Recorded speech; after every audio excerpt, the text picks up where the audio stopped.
Hello, എല്ലാവർക്കും നമസ്കാരം.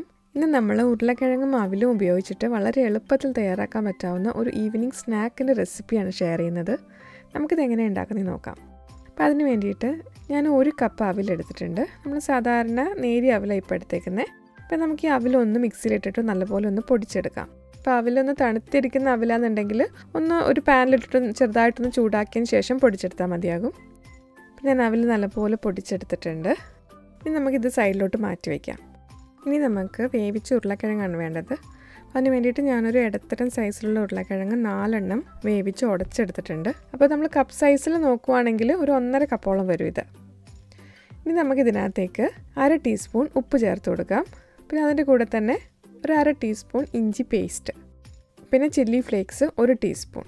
അപ്പോൾ ചില്ലി ഫ്ലേക്സ് ഞാനൊരു 2 കായ്മുളകൊന്ന് മിക്സിയിലിട്ടൊന്ന് പൾസ് ചെയ്തെടുത്തേക്കുന്നതാണ്. പിന്നെ അതിൻ്റെ കൂടെ തന്നെ ഒരു 2 ടേബിൾ സ്പൂൺ മല്ലിയില ചെറുതായി അരിഞ്ഞേക്കുന്നത് ചേർത്തിട്ടുണ്ട്. പിന്നെ ഒരു 1/4 ടീസ്പൂൺ ഗരം മസാലയും കൂടെ. ഇത്രയും ചേർത്ത് കൊടുത്തിട്ട് നമുക്ക് നല്ലപോലെ ഒന്ന് മിക്സ് ചെയ്തെടുക്കാം. ഇപ്പോൾ നല്ലപോലെ ഒന്ന് മിക്സ് ആയിട്ടുണ്ട്. ഇനി നമുക്ക് ഇതിനകത്തേക്ക് നമ്മൾ നേരത്തെ പൊടിച്ചു വെച്ചേക്കുന്ന അവിൽ ചേർത്ത് കൊടുത്തിട്ട് നല്ലപോലെ ഒന്ന് കുഴച്ചെടുക്കണം. അത് ഞാൻ കൈവച്ചിട്ടാണ് കുഴച്ചെടുക്കുന്നത്. അവിൽ നമുക്ക് ആദ്യം കുറേശ്ശെ ചേർത്ത് കൊടുക്കാം. ആവശ്യമുണ്ടെന്നുണ്ടെങ്കിൽ നമുക്ക് പിന്നെയും മുഴുവനായിട്ട് ചേർത്ത് കൊടുത്ത് കുഴച്ചെടുക്കാം.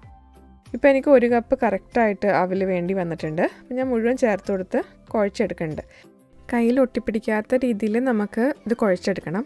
അപ്പോൾ നമുക്ക് അതിനാവശ്യമുള്ള അവിൽ നമുക്ക് ചേർത്ത് കൊടുക്കാം. ഇപ്പോൾ നമുക്ക് ഒട്ടും സ്റ്റിക്കി അല്ലാത്ത ഒരു ഡോ കിട്ടിയിട്ടുണ്ട്. ഇനി നമുക്ക് ഈ മാവ് ചെറിയ നെല്ലിക്ക വലുപ്പത്തിൽ ചെറിയ ഉരുളകളാക്കിയിട്ട് ഉരുട്ടിയെടുക്കാം. ചീസ് ഫില്ലിംഗ് ഉള്ള ഒരു പൊട്ടറ്റോ ബോൾസാണ് ഞാൻ ഇന്നിവിടെ ഉണ്ടാക്കുന്നത്.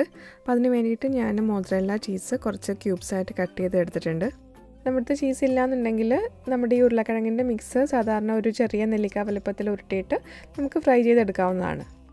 ഉരുളക്കിഴങ്ങിൻ്റെ മിക്സ് കയ്യിൽ ഒട്ടിപ്പിടിക്കാതിരിക്കാൻ വേണ്ടി ഞാൻ കുറച്ച് ഓയിലും സൈഡിൽ വയ്ക്കുന്നുണ്ട്. നമ്മുടെ കയ്യിലൊന്ന് കുറച്ച് ഓയിൽ തേച്ചിട്ട് നമുക്ക് ചെറിയൊരു നെല്ലിക്ക വലുപ്പത്തിൽ എടുത്തിട്ട് നമുക്ക് നല്ലപോലെ ഒന്ന് റൗണ്ട് ഷേപ്പിലൊന്ന് അമർത്തി ഷേപ്പാക്കി വയ്ക്കാം. എന്നിട്ട് അതിൻ്റെ നടുവിലേക്ക് നമുക്ക് ചെറിയൊരു കഷ്ണം ചീസ് വെച്ചിട്ട് വീണ്ടും ഒന്ന് റൗണ്ടാക്കി എടുക്കണം. നമ്മളിത് ബോളായിട്ട് ഉരുട്ടുമ്പോൾ കൈവച്ച് നന്നായിട്ട് അമർത്തി ഉരുട്ടണം. അല്ലാന്നുണ്ടെങ്കിൽ ഫ്രൈ ചെയ്യുമ്പോൾ ചീസ് പുറത്തോട്ട് വരും. അപ്പോൾ കൈവച്ച് നല്ലപോലെ അമർത്തി നല്ല ഉരുട്ടി നല്ല സ്മൂത്തായിട്ടുള്ളൊരു ബോളാക്കി എടുക്കാം. ഇപ്പോൾ നല്ല സ്മൂത്തായിട്ടുള്ളൊരു ബോളായിട്ടുണ്ട്. നമുക്കിതുപോലെ ബാക്കിയുള്ള ബോളും ഉണ്ടാക്കിയെടുക്കാം. ഇപ്പോൾ എല്ലാ മിക്സും ഞാൻ ബോളാക്കി ഉരുട്ടിയിട്ടുണ്ട്. ഇനി നമുക്കിതൊന്ന് എണ്ണയിലൊന്ന് വറുത്തെടുക്കാം. അപ്പോൾ അതിന് വേണ്ടിയിട്ട് ഞാനൊരു പാത്രത്തിൽ ഓയിൽ എടുത്തിട്ടുണ്ട്. ഓയിൽ മീഡിയം ഫ്ലെയിമിലാണ് ചൂടാക്കിയേക്കുന്നത്. ഇപ്പോൾ ഓയിൽ നല്ലപോലെ ചൂടായിട്ടുണ്ട്. ഇനി നമുക്ക് പൊട്ടറ്റോ ബോൾസ് ഇതിനകത്തിട്ടൊന്ന് ഫ്രൈ ചെയ്തെടുക്കാം.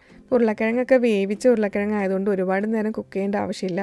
ഒന്ന് ബ്രൗൺ കളറായി പുറം ഭാഗമൊക്കെ നല്ലപോലെ ഒന്ന് മൊരിഞ്ഞു വരുമ്പം തന്നെ നമുക്ക് അടുപ്പൊന്ന് മാറ്റാവുന്നതാണ്. ഇപ്പോൾ കളറൊക്കെ ചേഞ്ചായി വന്നിട്ടുണ്ട്. നമുക്കിതൊന്ന് എണ്ണയിൽ നിന്ന് കോരി മാറ്റി വയ്ക്കാം. നമുക്കിതേപോലെ ബാക്കിയുള്ള എല്ലാ ചീസ് ബോൾസും നമുക്ക് ഫ്രൈ ചെയ്തെടുക്കാം. ഇപ്പോൾ എല്ലാ ചീസ് ബോളും ഫ്രൈ ചെയ്തെടുത്തിട്ടുണ്ട്. വളരെ എളുപ്പത്തിൽ നമുക്ക് തയ്യാറാക്കാൻ പറ്റും. കുട്ടികൾക്കൊക്കെ എന്തായാലും ഇഷ്ടപ്പെടുന്ന ഒരു റെസിപ്പിയാണിത്. വളരെ പെട്ടെന്ന് നമുക്ക് തയ്യാറാക്കി എടുക്കാനും പറ്റും. ഇന്നത്തെ റെസിപ്പി എല്ലാവർക്കും ഇഷ്ടപ്പെടുന്നു വിചാരിക്കുന്നു. എല്ലാവരും ഒന്ന് ട്രൈ ചെയ്ത് നോക്കണം. ഇന്നത്തെ വീഡിയോ ഇഷ്ടപ്പെടുവാണെങ്കിൽ ലൈക്ക് ചെയ്യാനും ഷെയർ ചെയ്യാനും മറക്കരുത്. പിന്നെ നമ്മുടെ ചാനൽ ഇതുവരെ സബ്സ്ക്രൈബ് ചെയ്തിട്ടില്ല എന്നുണ്ടെങ്കിൽ പ്ലീസ് സബ്സ്ക്രൈബ് ചെയ്യുക. നമുക്ക് അടുത്ത വീഡിയോയിൽ കാണാം. Thanks for watching.